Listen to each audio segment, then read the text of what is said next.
Evening, ladies and gentlemen. This is episode number 9. Number 9, guys. It's been 9 weeks already. Empire State of Baseball. Again, Tuesday, May 31st, Hell yeah. 2022. Gentlemen, how are your Memorial Day weekends?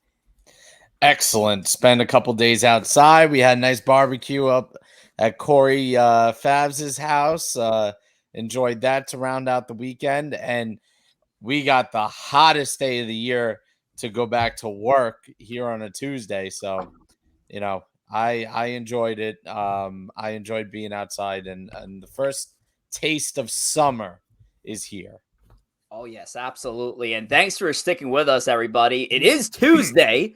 It certainly feels like Monday today, now that we're in this swing of our weekly schedule here on Twitch. And we got a lot to cover.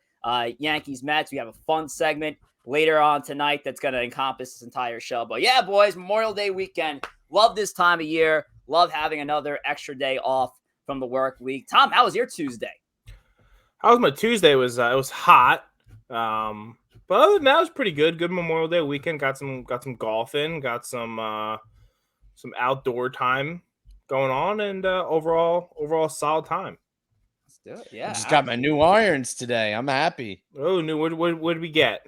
Ooh. Wilson forged blades. Oh, look at you with the forged blades. I'll send you some pictures. It'll be fun. Wow. We'll go out, Tom. We'll go out for a round. Oh man, I don't know if you can deal with me just being. You think I get upset talking about people? We'll get to it later. People maybe not confident on the Yankees. Like I get even more upset golfing usually. So Yeah. Yep. And listen, I'll tell you what, they always say when September rolls around, who's going golfing early? And right now, it is not either of our New York sports teams right now. Yankees right now, again, have a 5-game lead over the Tampa Bay Rays in the AL East.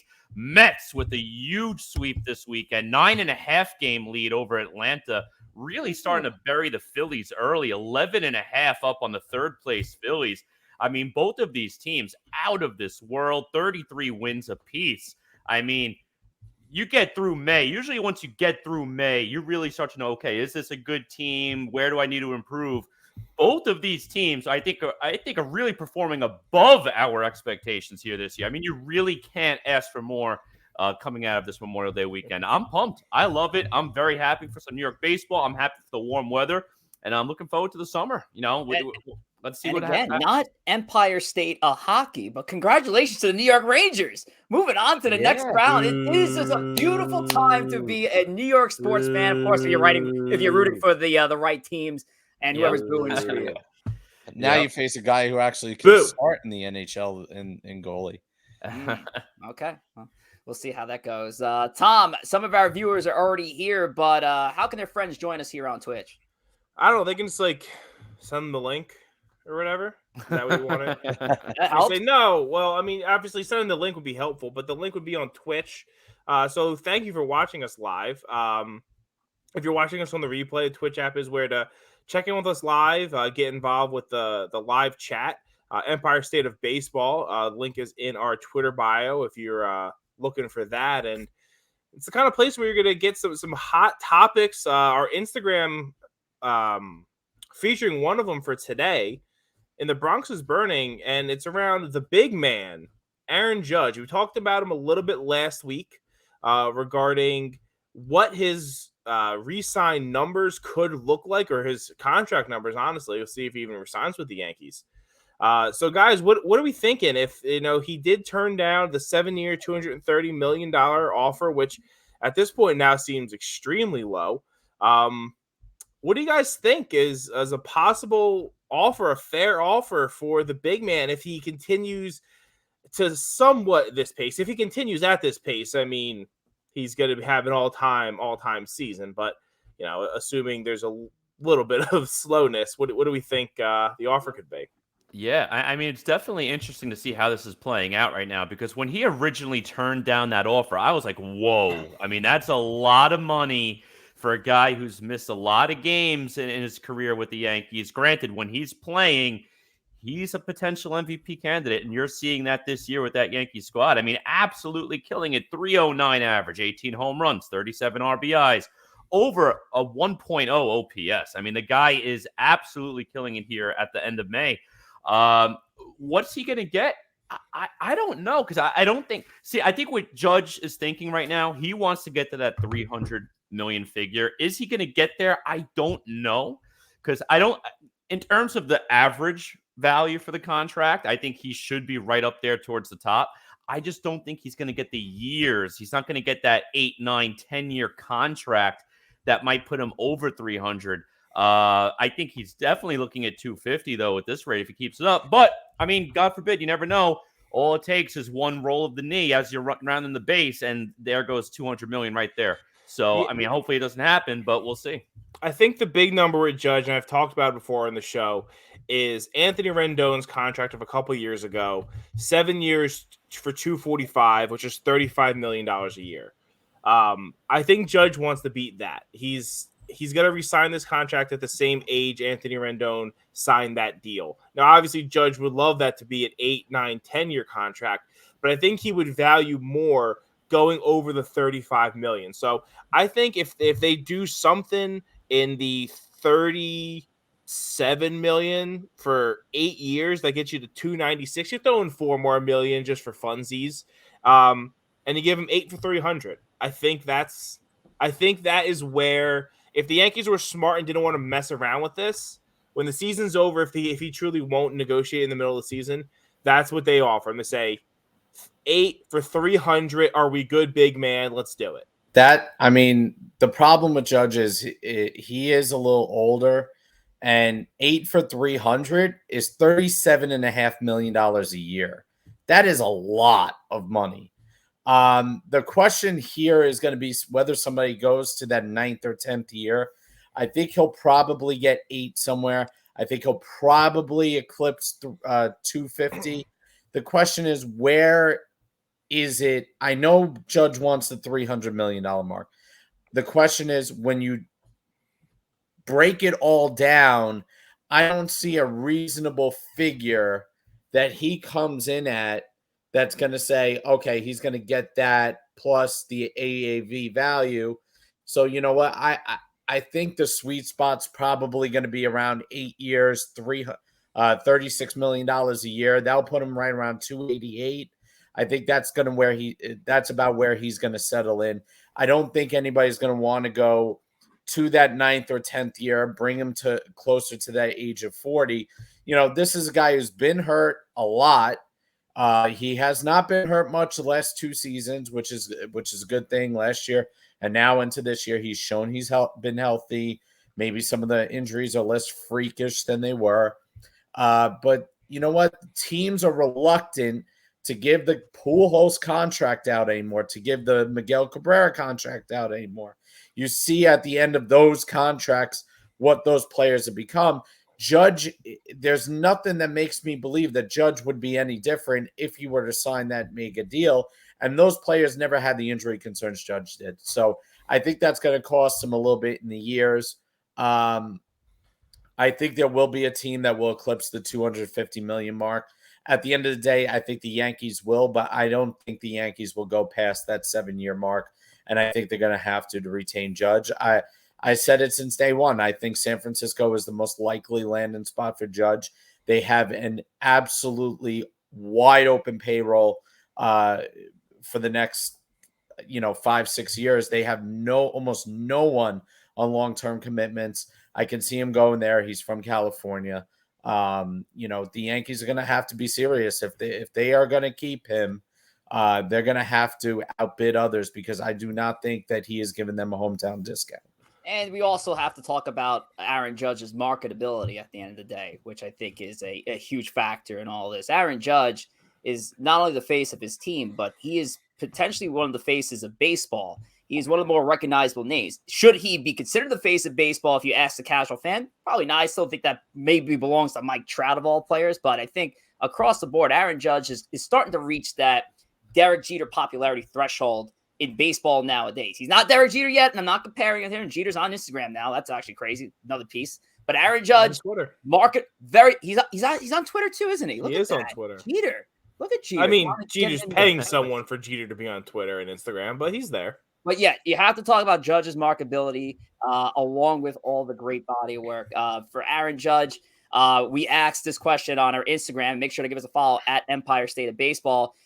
Very franchise mode contract here, but is Aaron Judge worth $300 million for 10 years? So far, 100% of the vote says yes, he is worth every penny.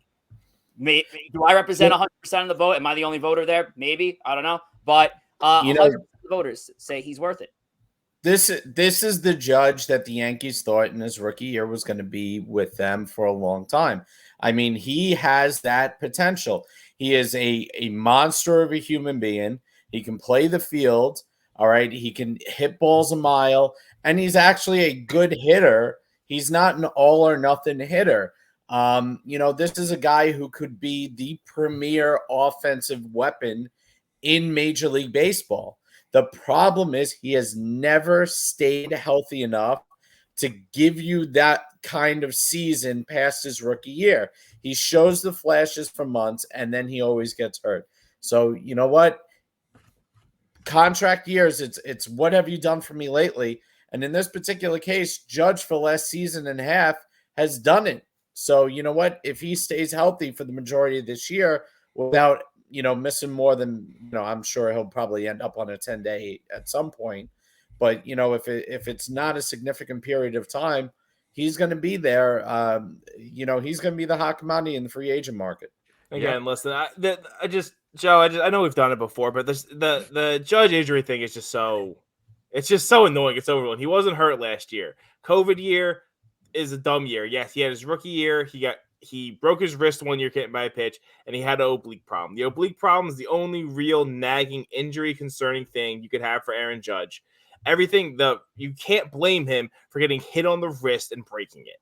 He's been healthy for the last 2 years, and it's just like you're better than this, Joe. Is what I'm trying to say. You're better than these just like WFAN calling Mike and saying that Aaron Judge is always hurt. He's not. So just be better. That's all I want you to do. Listen, he missed 50 games in 18. He missed 60 games in 19. He missed he missed more than 30 games in 20. Some of them are freak injuries, but at some point, staying on the field is part of the game. We had the same problem with Mike Trout right in the last 5 years. All right. Mike Trout has a lot more injuries. It doesn't matter. Mike Trout is the best player in baseball. Sure is. But there is a caveat. Mike Trout is going to have trouble at the end of his career being the all-time immortal if he cannot play more than 120 games a season. We say the same thing about Griffey. Griffey missed 5 full seasons due to injury. At some point, that affects your legacy and that affects what you have going forward to offer to teams, whether they're freak injuries, whether they're consistent injuries. All right. People are going to view it the same. If you were missing significant time year after year after year, that is part of your story as a player. Well, wouldn't there be an additional scare just given this man's size? I mean, nearly 7 foot tall and playing center field now. I mean, I feel like this guy is definitely putting himself in more of a position to get hurt on the field. Now, as Tom mentioned before, a couple of these injuries were freak injuries, especially the broken wrist on the hit by pitch, the oblique, yes. But do you get that sense? Should fans have that sense of worry because of this man's sheer size that he's prone to even more injuries down the line is another question. I mean, I don't think he's going to be playing center field moving. I know he's playing center field right now. He's playing a damn good center field. Yes. He's not going to be, assuming the Yankees do sign him. Let's live in that reality. I know that's going to make Joe sad, but let's say the Yankees do sign him. He's the right fielder. He's going to play right field in Yankee Stadium, which Joe also reminds us is the short porch. There's not a lot of ground to cover out there. I just saw the thing you threw up there. It's gonna help preserve him, right? I mean, Paul O'Neill played right field in Yankee Stadium until he was 37, 38, whenever he retired. And it's not a grueling position to play out there. Yes, he's playing center field now. The Yankees need to address center field, and we're going to talk about how bad it's been later in the episode. So he's going to get out of that. I think he's going to be fine. He'll be able to DH at times. Hell, maybe they'll make him a first baseman But at some point. the Just let him problem there. with the Yankees is, and this is the problem, you have another superhuman freak that is on the team that is even less of a mobile person than Judge is, and those two together are going to be taking up your DH slots from here on out, no matter who you sign. If you here on re-sign out them. is not accurate. I was Aaron Judge is a actually- Gold yeah. Glove caliber, Gold Glove caliber fielder for the next Well, few years. at Stanton's least. not a Gold Glove caliber fielder anymore. And the reality of the situation, when they're both 35 years old, Judge is going to have to be playing the majority of the field over Stanton, because Stanton is even more injury prone than Judge, and those are more. You deal with that consistent then. injuries. You Yeah. can't But deal with that right now. That, from a team building perspective, you're going to have two very similar, very injury prone sluggers making obscene amount of money into their late 30s. Jump From in a here, team Corey. building Yeah. perspective, that's a problem. Yeah, I mean, I'm actually. It's funny Joe just mentioned Stanton, because I'm looking at the contract numbers right now, and I think the sweet number that we're thinking with Judge is probably that 7 or 8 year range. And Stanton's contract, he's got the club option in 2028, which we know is going to get tossed, so we don't have to worry about the club option. But that's going to be about 1, 2, 3, 4, 5 years where you would have the overlap of the new Judge contract and the Stanton contract, assuming they go up to 7 years. It frees up the last 2 years where you could throw Judge at the DH. It's a little bit of a concern, because if Stanton, granted, he is playing a little more outfield this year, which is great. But you figure that Stanton's going to end up being a pure DH. By the time he gets to 36, 37, 38 years old, I don't think he's going to be an everyday outfielder. So in terms of the size, I think there is a little bit of worry. A guy that size, can he stay healthy? Definitely should not be center field prolonged. I agree with that point you brought up too before, Tom. Maybe first base is an option. I mean, I don't know. I mean, a guy that size, it's always nice. You don't have to worry about the overthrows. But I don't think he's ever played first base in his career. You know, he's always sure an he can figure. outfielder. He's an athletic guy. Yeah. I'm sure you give him a off season and a spring training. He could figure that out. Yeah. Rich, what are Listen, your you'd thoughts love on to this? You've been keep him quiet in right for a field while, for and the I know Joe foreseeable has a future. lot to say. So I guess we'll go back to Joe. Well, You'd love to to that, that's an interesting idea, having the outfield to convert to first base down the line. I mean, the only other big man I could think of that did that was a man by the name of Adam Dunn, who had a decent career. He was outfield. I loved Adam Dunn. But Guy yeah, couldn't- we're not guy comparing had no range. that yet. And that, if that's a Monkey- possibility down the line, Miguel so be it. Cabrera, we talked about him earlier. He played, Miguel he Cabrera, played that's a left great field. And he went to example. first base. That's a Yep. great example. It's in the cards. Listen, first base Yeah. is someone who plays it on a very minimal level in softball. It's not very difficult. Aaron Judge is a world-class athlete. He could figure out playing first base if you gave him some time. Right. I think so. It's definitely an interesting play there. I think the first base would give a little more flexibility and doesn't make that long contract seem as bad. I think also from the point of view of a Yankee fan, I'd feel a little more better that Judge is on my team today, because you don't have to, I feel like in some instances, the Yankees are going to be very concerned about the public backlash, especially if the rival Mets are also doing just as good.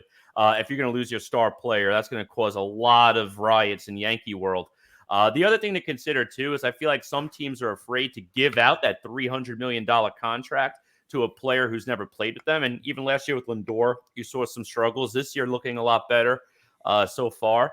But, Judge has been here. He's produced at an extremely high MVP type level. I think if you're going to give anyone the money, it's your hometown kid who's. I keep saying producing. marketability. This guy is going to be a star no matter where he goes. And the moment this guy steps into someone else's ballpark, if it's not with the Yankees, going to be immediate ticket sale boost for that franchise. So I think the extreme marketability, plus the fact that this guy's putting up MVP numbers. Season ends now, boys. I mean, Aaron Judge is the American League MVP, and that's without question. I mean, That's all. I agree the with question will be, are the Yankees willing to go there? I mean, the Yankees have all of a sudden the last few years, outside of the Cole contract, which they desperately needed, and everybody knew that they were going to sign him.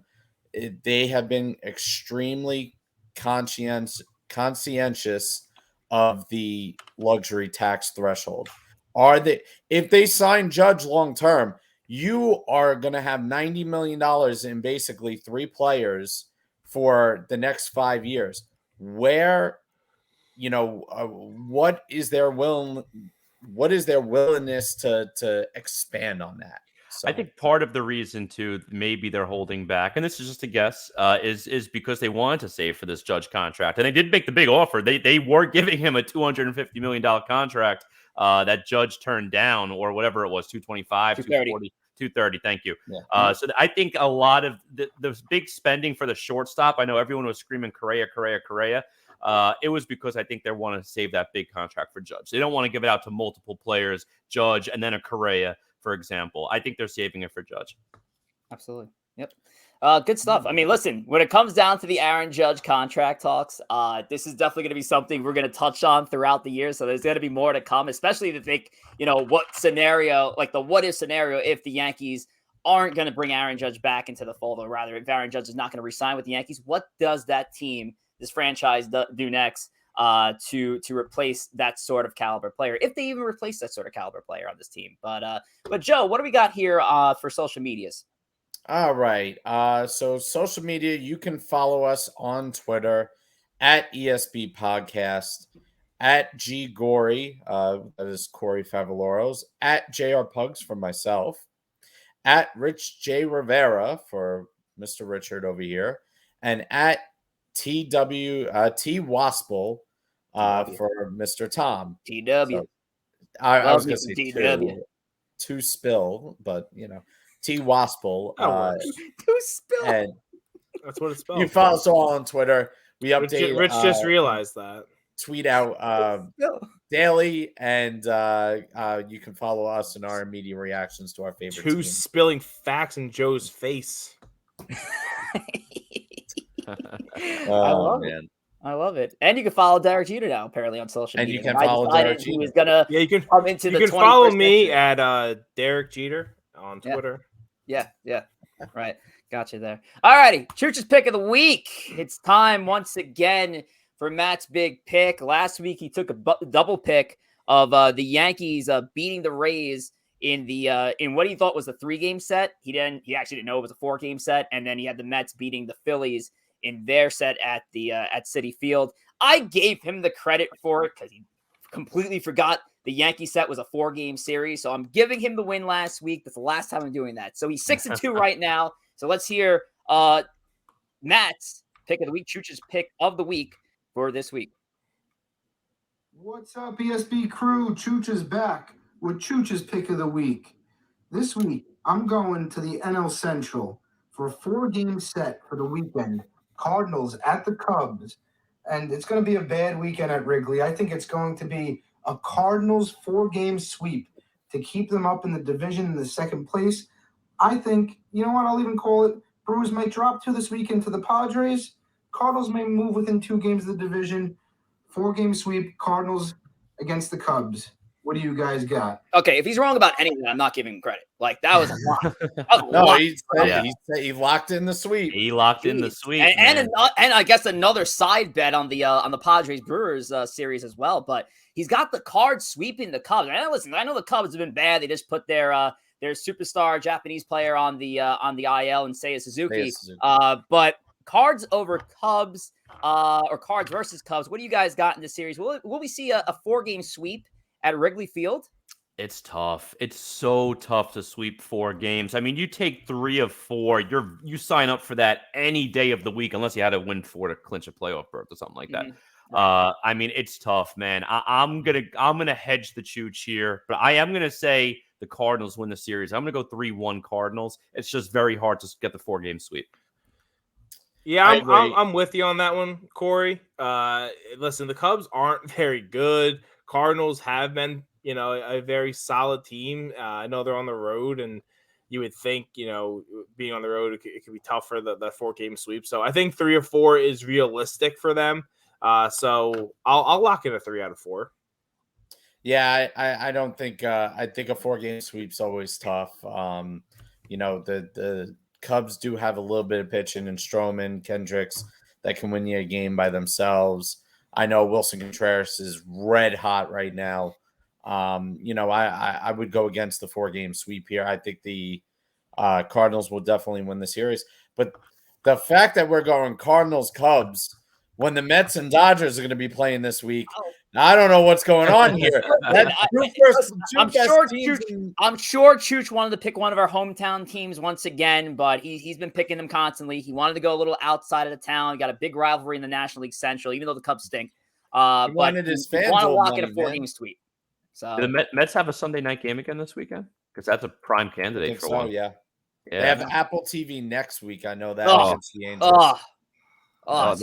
You listen to that on mute. Universal is across the board there. Just watch it on mute. It's beautiful. I'm gonna watch it on mute. I'm gonna have the radio or broadcast overlay. Why don't we do an ESPN simulcast and we'll broadcast the game right here on Twitch for 3 hours? How about that? I think we'll get shut down for that. I think we technically can't do that. Well, I don't think we have to show the game. We can just give our commentary in the background. Guillorme just hit a base hit through the holes, 2-run score. Red hot right now, Guillorme.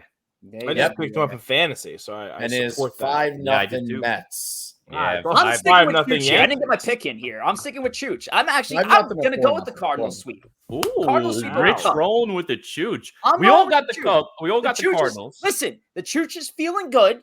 He just had a nice Disney trip just recently. He's going to be coming on to the show next week. We'll have more details about that. He's going to be here live. So I say Chooch is riding high right now. Okay. And I'm going to go that I'm going to say he's going to go 7-2. Cardinals with the sweep over the Cubs. Damn. I got you, Matt. Okay. All right. You know, dare I say right now, Luis Guillorme, it looks Tony Gwynn-esque right now. He has hit so many base hits through the hole between shortstop and third base. He has done that at least 4 times in the past few days. So looking really good. Mets are rolling right now. And the Nationals don't have much of a fight. No. I tell you what, talk about fall from grace. Patrick Corbin's been terrible. Thank God the Yankees did that is a terrible contract. Yep. I tell you what, while we're on the Luis Guillorme and Chooch pick of the week topic right now, I have a Chooch fun fact for you all. For those of you who might not know, Chooch's favorite Met, he's a Yankee fan, is Luis Guillorme because he likes the beard, he likes the name, and we all remember him from that catch he had in spring training about a couple of years before he made the call to the big league. So where he caught the bat with one hand. So that's Chooch's favorite Met player. I don't think Rob agrees. I don't know what you guys are going to have in store next week, but maybe a possible Chooch, an all-time Chooch lineup would be something to think about while Matt's in the studio. So I don't know. We'll see what happens. We'll see what you guys come up with next week, guys. I won't be here for you guys who love me so much as one of your 4-esteemed co-hosts. I'm not going to be here live on the show next week, but the show must go on, of course, for next Monday. We'll be back on a regular time as well next Monday. Forgot it was Tuesday. Anyway, Mondays, Tuesdays, doesn't matter. Make sure to follow us on YouTube and subscribe, like, and share. We have a bunch of videos up on that page, a lot of best of clips, our full episodes. Of course, tonight's episode will be up there on YouTube either tonight or tomorrow. So make sure to go check it out. And if your friends haven't subscribed to our YouTube page, tell them, what the fuck are you doing? Go follow Empire State of Baseball on YouTube. Yep. All right. New segment here. Miss you, Rich. What's up? I said we'll have somebody who misses you. Oh, okay. Thanks, Hank. Appreciate it. Joe's having fun with these banners. All right, so let's move on to a brand new segment here on Empire State of Baseball. And if you follow Tom and I back on Savages in the Bronx, I apologize for our poor performance. Hopefully we deliver you a better show here at ESB. But we used to have a segment called 9 Up, 9 Down. And 9 Up, 9 Down was a confidence ranking segment where we took our Yankees and we ranked them based on the position we felt the least confident with and to the ones that we felt the best confident with. Now, obviously, we have now 2 teams we're covering here on Empire State of Baseball. Instead of diving into every single position on this team, we made it easier for everybody, a little bit more digestible here on the program. So we're touching on 3 specific positions on each team. Tom and I will obviously rep our Yankees, and Joe and Corey will talk on the Mets. But I want to hear from you guys also in our Twitch chat. So first, what position do you have the most confidence with on your team? What position do you have the least confidence with? And which position do you feel like has most improved, maybe not yet the best confidence in that team? I know there's a lot I threw at you guys, so we'll start it here with this. Which position on your team do you feel the most confidence in? We'll start with Corey or Joe with the New York Mets. Listen, I'll tell you what. We did a lot of talk about Judge before with the Yankees. I'm actually going to go with the Mets equivalent, the guy who brings the power to the Mets squad, Pete Alonso. I'm going first base, number one in my power confidence rankings over here. I mean, granted, the guy's having an MVP type season in the National League. Right now, he is the National League leader in RBIs at 47. That puts him second in baseball, just behind Jose Ramirez, who's at 51. Alonso's also fourth in the major leagues with home runs, Judge being first with 18. Alonso's fourth at 13, which is good for second in the National League behind leader Mookie Betts at 15. And listen, I know he just got sent down today, Dom Smith. He was not really hitting that well at all, but the guy played a phenomenal first base, whenever he was out there. I actually did like the rotation. They had a little bit once in a while, give Pete a blow, put him at DH. But Pete's defense outside of today, which has been pretty bad, is a lot better than what it was known for when he first came up. I'm rolling first base. Now, I have all the confidence in the world with Pete Alonso. He is the heart of this Mets team. He brings the swag, the power, and that's why he's number one on my list. Joe? Are you gonna do the rest of them or no? We'll just go one by one like that. So Joe, you can take it from here. All right. So I would say, and I guess this isn't really a position. The most confidence that I have on this team, I'm gonna go two here. One is the manager, Buck Showalter. I have the most confidence in Buck. He is a professional manager. He doesn't make mistakes. There's only one or two instances so far this year where I have actually questioned a decision that was made, that basically coming down to the bullpen. I have every confidence in the world that every move that Buck makes is the right move. It's a well thought out move, and it's something that we know he has the utmost confidence in. I mean, the other night was a prime example, leaving a rookie, Nick Plummer, in to hit before we even had a chance to question it. He hits the first pitch out, tie the game with a home run, and having that confidence in a rookie to do that. So that's my 1A, and my 1B is going to be Steve Cohen, the owner.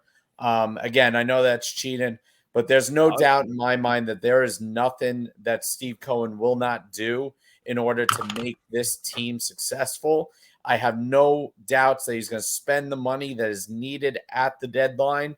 If he thinks there is a piece missing, they are going to go out and they are going to get that piece, and they're going to try and win at all costs. So for me, I think the coaching staff in the front office right now, even more so than the Alonsos of the world and McNeil and all them, those are my most confident guys. Yeah, and I can't dispute that, Joe, either, because, I mean, right now, I had a little bit of internal debate myself, what I wanted to do for 1 and 2. I ended up going Buck 2, the coaching staff in general.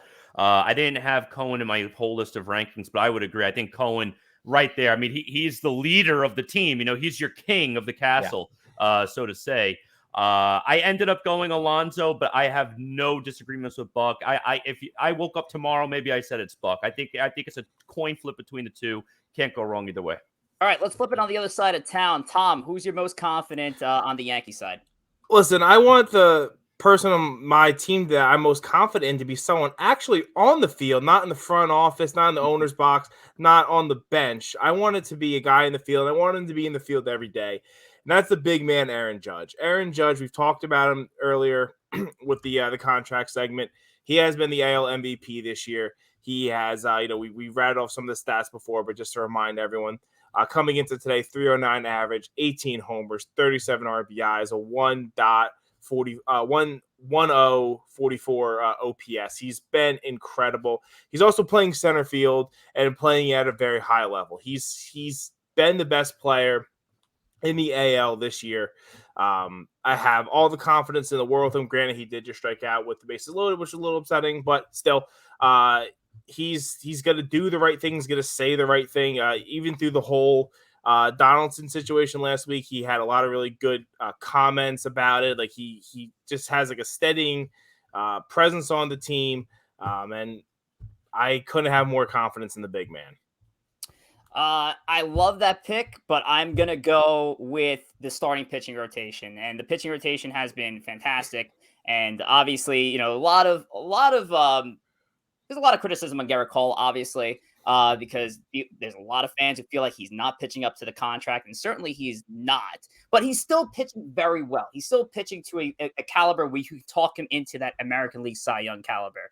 But obviously, Nestor Cortez has been a revelation this year with his 1.70 ERA, sparkling numbers in 53 innings pitched. Yankees, of course, with the best pitching ERA and in all of baseball right now, with I believe last I checked was a 2.95 ERA. I'm going Yankee starting rotation. You feel good with whoever you're putting on the mound, and you got to talk about Tyone and Severino, who've been great, who've had nagging injuries over the past few years of their careers. And then Jordan Montgomery, poor guy, can't grab a win. Maybe tonight.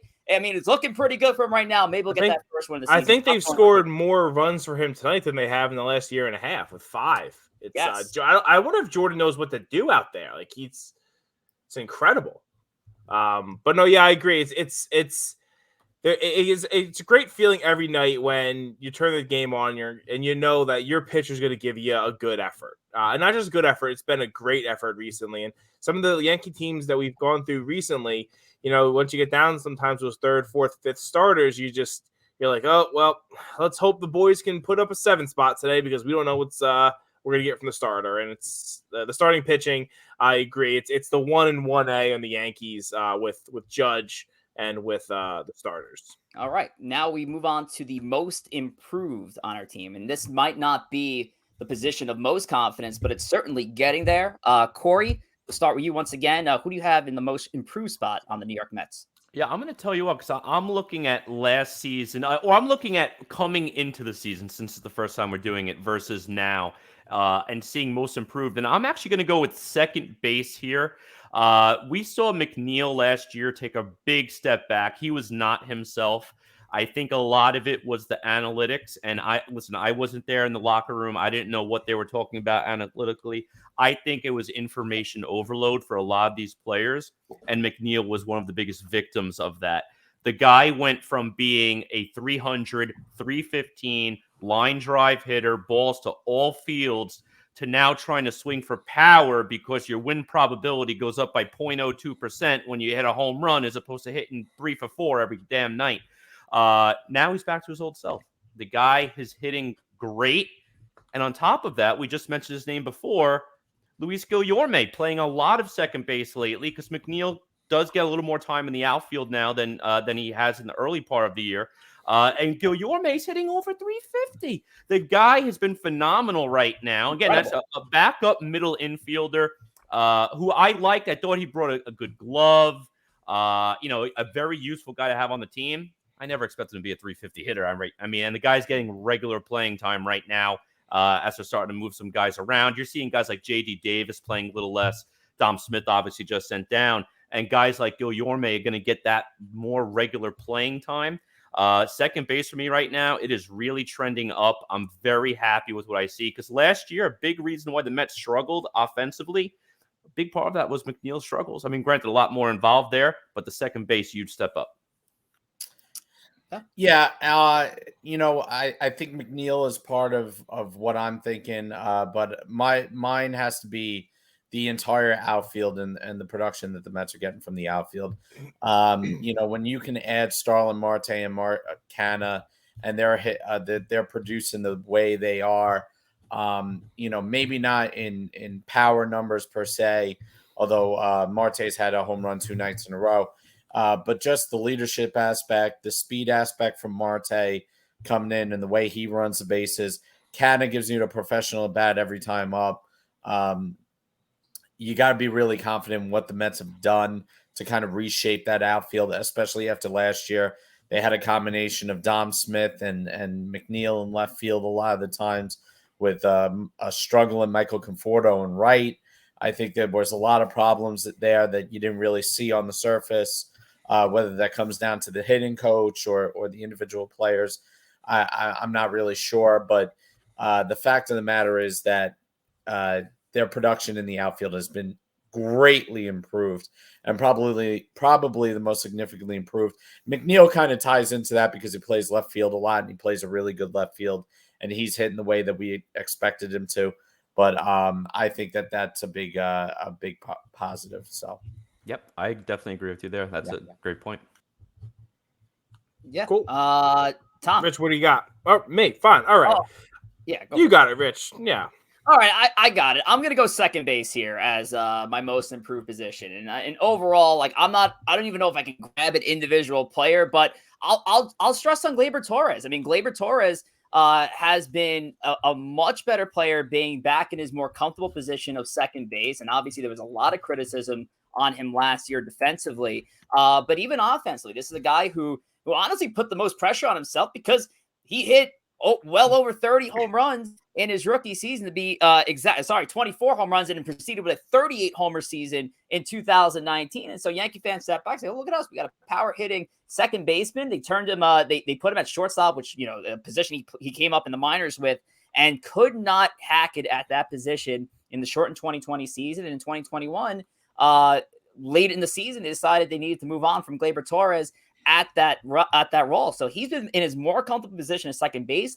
He looks fine at the position. He's already tallied the same amount of home runs as he did last year in just a couple of months. So, yep, Gleyber Torres. And another thing, Gleyber's been clutch, man. It just seems like every time there's a big spot, a late inning spot, Gleyber comes through. He had a huge double today to start off the game against Syndergaard. Gleyber Torres in that second base position, most improved for me.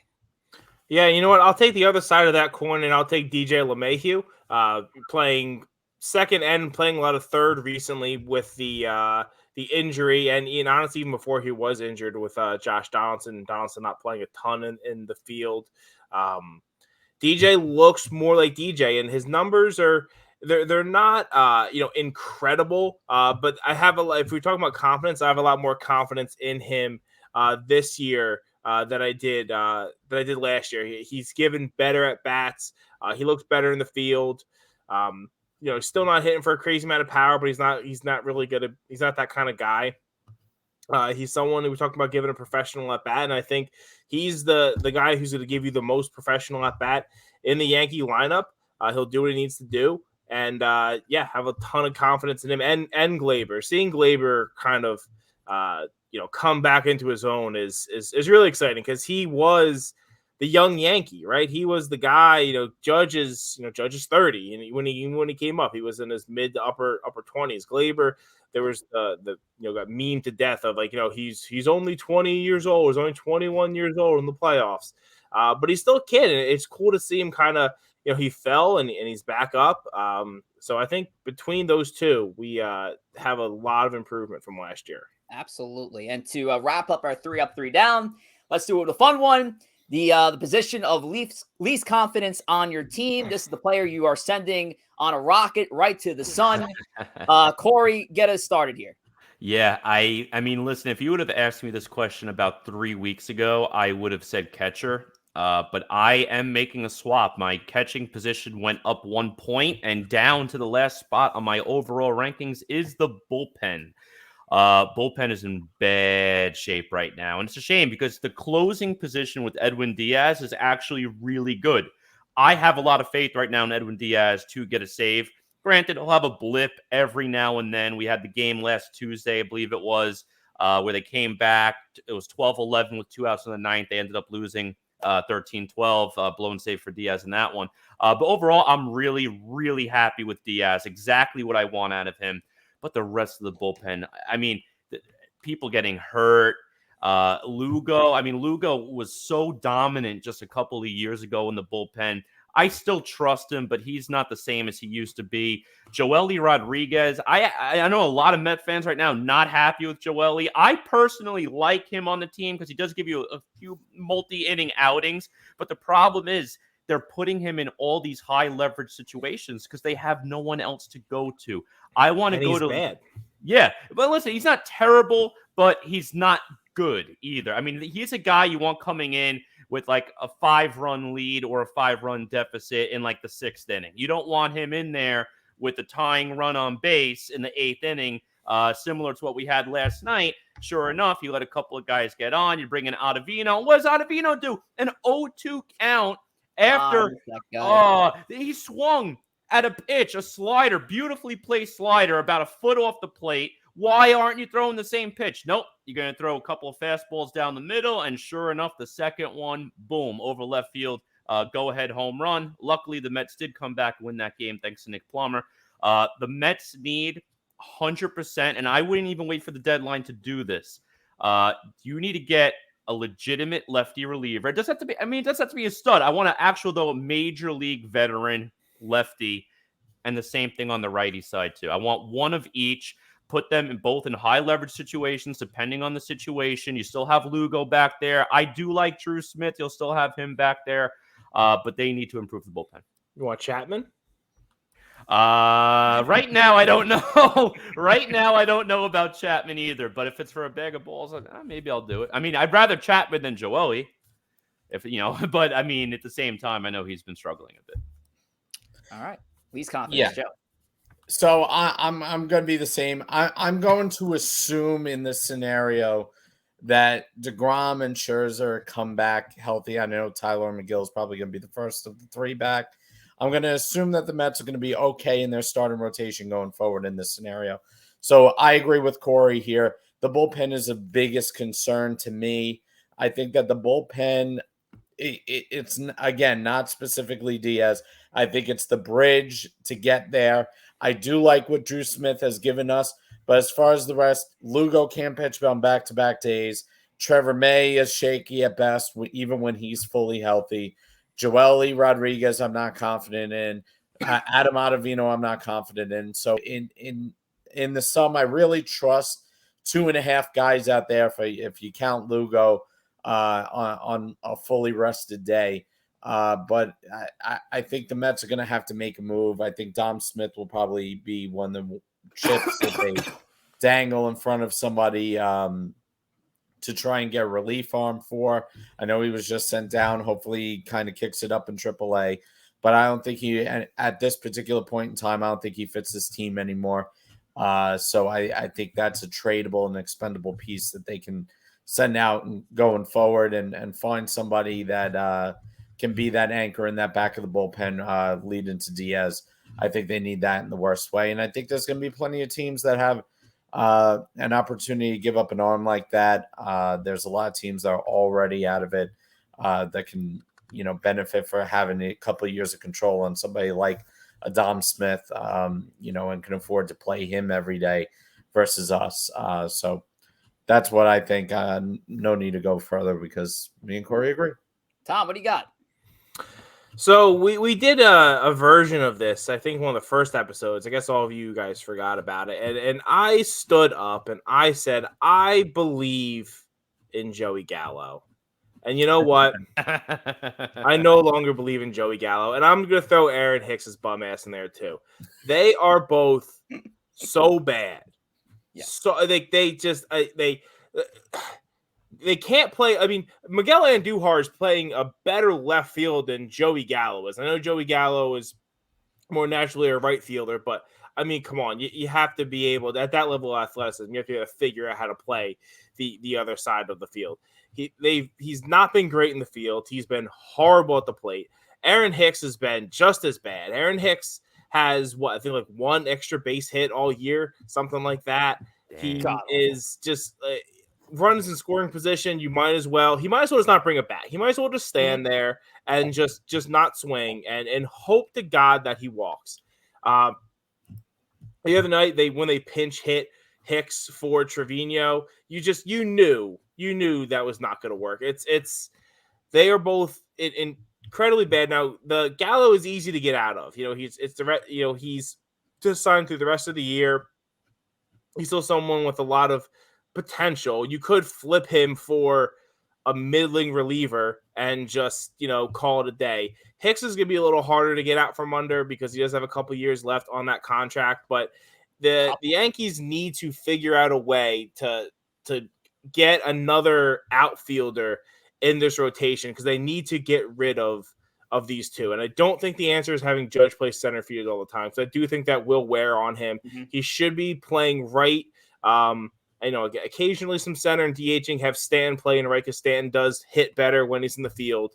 Honestly, and Duhar's looked pretty good in left, and he's been hitting. And I'd be okay with letting him run out there until it's not working anymore. But they need an answer at center field. And if it's not going to be Brett Gardner, I just don't know who it's going to be. And Jason Dominguez is too far out in the future to be the answer right now. But with Aaron Hicks at the least, if you're going to make a move if you're going to move this guy on, and there's not many teams that would take him, if there are any teams that would take on Aaron Hicks, you would have to take an even worse contract to get rid of Aaron Hicks.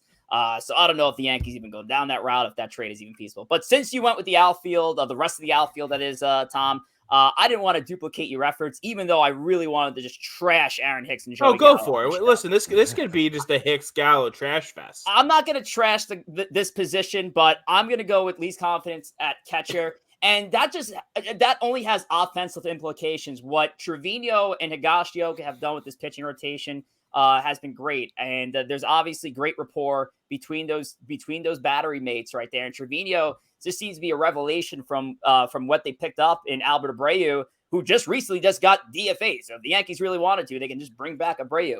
But I'm just gonna grab him from an offensive standpoint. And these two, as great as they are defensively, these guys are perennial backup catchers. These aren't guys that shouldn't be really starting in your lineup. But again, catcher's not an offensive position. But if they need to make an improvement there, obviously I've seen Wilson Contreras' name tossed around in trade talks, more of a pipe dream, but Salvador Perez could be a conversation to kind of beefing up that bottom of the order. I'm not going to trash catcher here. I'm just going to say from an offensive standpoint, probably can use an improvement.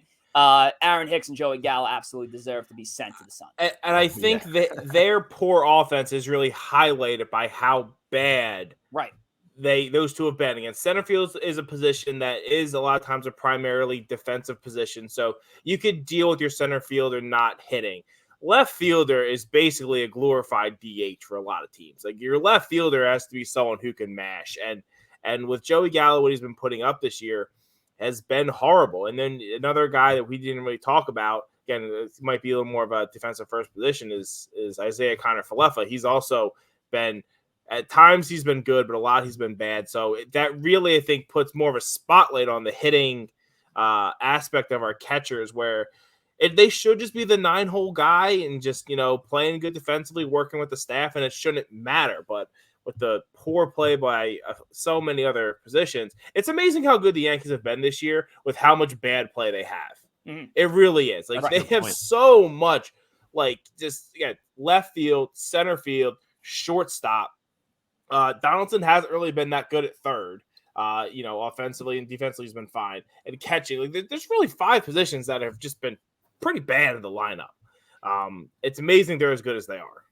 Yeah. No, and listen, a lot of it is because we just had a whole segment on early in the show. I take it back. IKF just made a huge play in the hole and threw out Trout at first. So I'm back on IKF. There we go.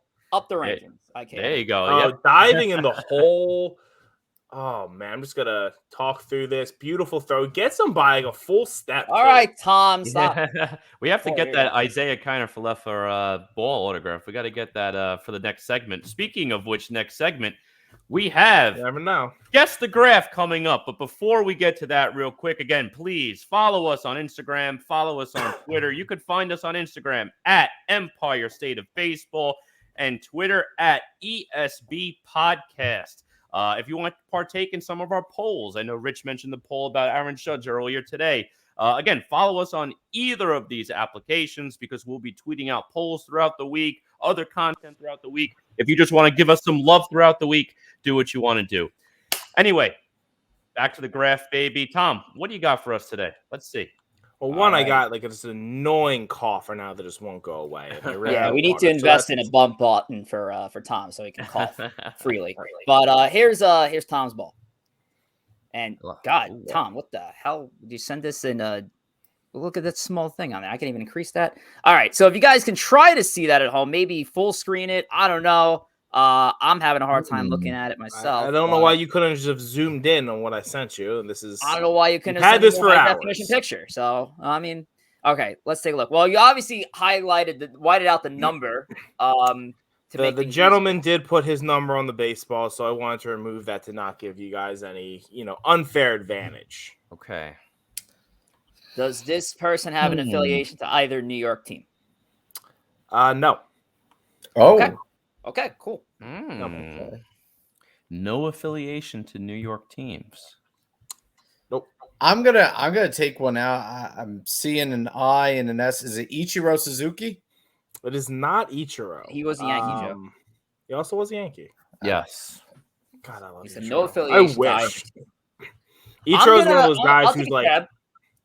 go for I'll it. take a stab. I think I'm going current player. I'm going to say Corey Seager. It is not Corey Seager, and it's not a current player either. Okay. Ooh. I It's was kinda gonna like say a CNS. A player we have all. It's not someone. This isn't someone from the '80s. It's someone that we have all watched. Hall of Fame.